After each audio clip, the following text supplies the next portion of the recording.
The final bell rang throughout the classroom, releasing us from the school week and into the weekend. Mr. Castro turned away from the algebraic gibberish on the whiteboard and smiled at the class. "Never enough time," he said. "Well, I hope you all have a wonderful Halloween tonight. Stay safe." I pulled a single strap of my backpack over my right shoulder and rushed out the door. Stopping by my locker, I heard someone shout, "Curtis!" I turned to see my best friend Avery walking toward me with open arms. He gave me a quick hug. "Dude, are you ready for tonight?" he asked excitedly. "It's gonna be sick. I got the hookup for drinks, and my parents are for sure gone until Sunday." "Yeah," I said. "I've been waiting for this all week. I can't wait to black out tonight." Avery laughed. "That's the spirit." We walked down the crowded hallway together and ran into Ivy and Michelle. Avery immediately embraced them both and asked them about the party. I found myself staring at Ivy as they talked. My eyes followed the waves of her brown hair down to her tanned arms, which, in turn, led to her curved hips. She noticed me staring and smiled. "You'll be there tonight, right?" Ivy asked me. "Yeah, of course," I said, trying to play it cool with a half smirk, but my giddiness overpowered my face muscles, and I broke into a full grin. "You two are adorable," Michelle said while rolling her eyes. "Anyway, Avery, why aren't we wearing costumes tonight? It's Halloween." "Because that's little kid shit," Avery said. "I mean, if you want to dress up like a sexy cat or nurse or something, I won't stop you. But we're just having a good old-fashioned party. My parents decorated the house, though, so it still feels like Halloween." Again, Michelle rolled her eyes. It was her default expression. She was always dissatisfied with everything. I would have never hung out with her if it weren't for the fact that she was Ivy's best friend. "Should we bring anything?" Ivy asked. "Only your sweet selves," Avery responded.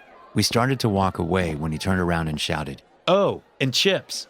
We made a few more stops to say hi to some of our other buddies. Avery was bursting with excitement and couldn't help but remind everyone about the party.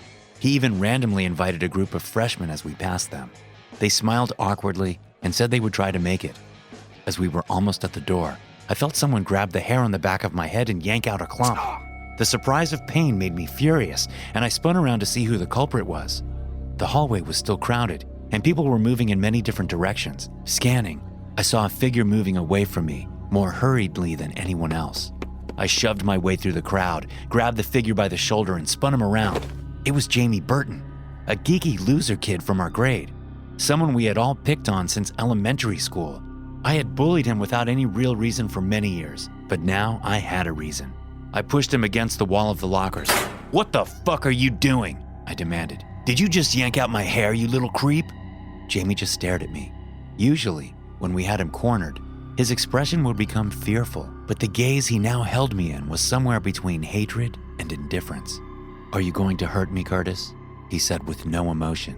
"You want everyone here to see what you really are?" I looked around and saw that the hallway had gone silent. Everyone stared at me holding Jamie against the lockers. Ivy looked at me with wide, concerned eyes. I set Jamie down, leaned in, and whispered, "This isn't over." "You're right," Jamie said. "It's not over." Then he turned and disappeared into the crowd. I shook my head and walked back to Avery. We left the school and got in his car, and he drove us to his house. "So, that weirdo pulled out your hair?" Avery asked in the silence. "Yeah," Avery whistled. "That kid's finally growing some balls, huh? Or he has a death wish." "He's just a freak, doesn't matter," I said. We arrived at Avery's house and moved all the beer and liquor he had been hiding in his closet to the kitchen. After moving the furniture to the edges of the living room, we placed a large, foldable plastic table in the center. We set up the red Solo cups in a large triangle on either side so that a game of beer pong could start whenever people showed up. I went to Avery's backyard and got a fire going in his fire pit. As I was heading back inside, I was struck with an intense pain in my head. I stumbled forward and caught myself on the kitchen table. "Dude, are you all right?" Avery asked. I clenched the table. It was the worst migraine I had ever had, and it came out of nowhere. My skull was throbbing. "Headache," I mumbled. Avery rummaged through the kitchen cabinets and came back to me with a bottle of ibuprofen. "Here," he said. "Take some of these and then go lie down in my bed. I can finish setting up the rest." I was in no position to argue. so I popped 4 of the blue pills and headed to his room. I collapsed on his bed. The pain was so intense that it blurred my vision. I clutched one of the pillows to my chest and buried my face in its pleasant coolness. I don't remember falling asleep, but I awoke over 2 hours later and heard excited voices talking in the living room. There was a grogginess in my head, but fortunately, the intense pain was gone. I walked into the living room, and everyone cheered my name. There was an intense game of Rage Cage going, and my classmates already seemed drunk. "You feeling better?" Avery asked. "Yeah, I actually am." "Any idea what that was?" "No, I guess I just needed to rest for a bit." Someone touched my arm. I turned to see Ivy smiling at me. "Hey, sleepyhead," she said. "I need a beer pong partner. Can you help me out?" I smiled. "Yeah, of course." After the game of Rage Cage, we reconfigured the cups for another round of beer pong. Ivy and I were playing against Kyle and his girlfriend, Bridget. The game was close.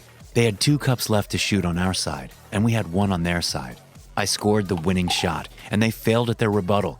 Ivy hugged me in celebration when another intense pain stuck me. This time, it was in my stomach. Not wanting anyone to worry, I held in my agony and slowly walked to Avery's bathroom.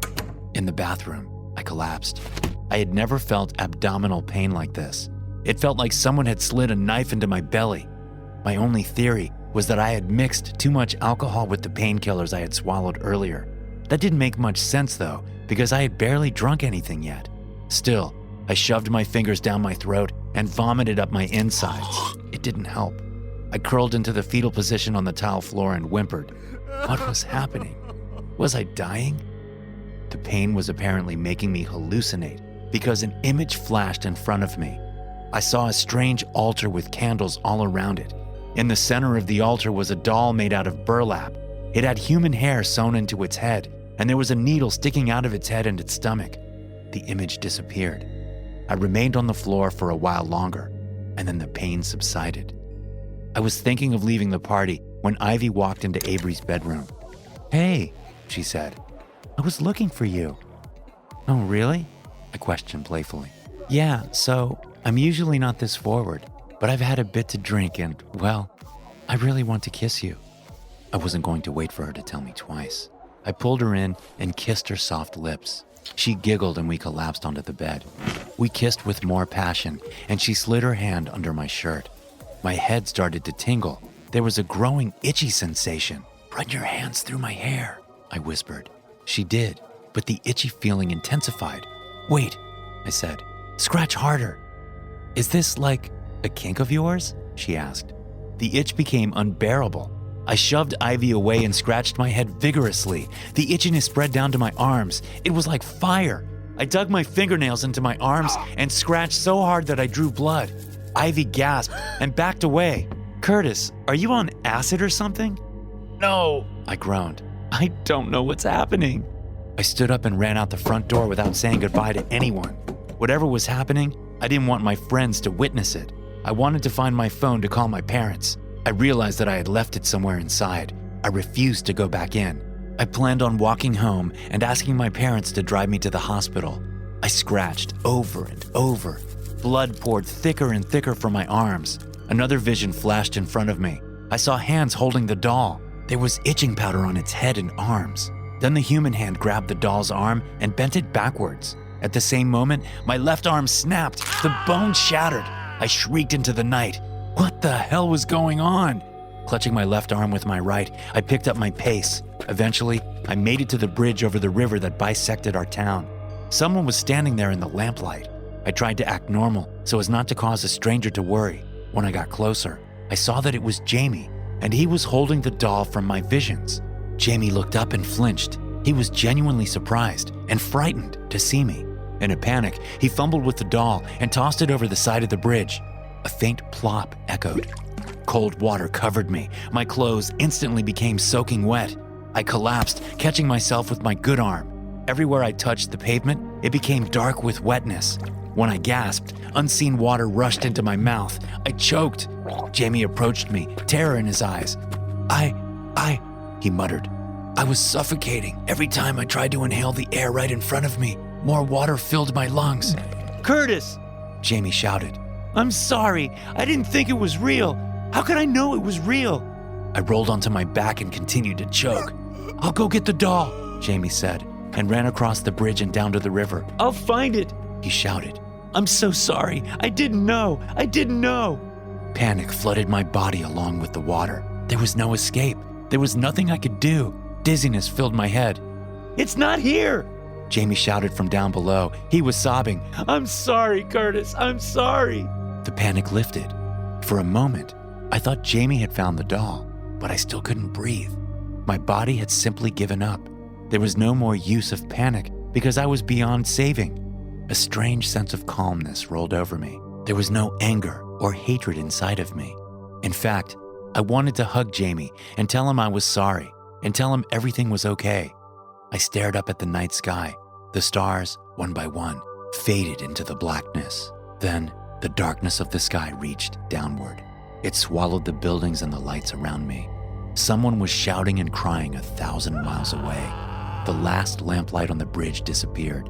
The inky blackness closed around me, and I, along with the rest of the world, was swallowed by the night sky. Thanks for listening. If you enjoy these stories, be sure to subscribe to the podcast and check out some more of my episodes here.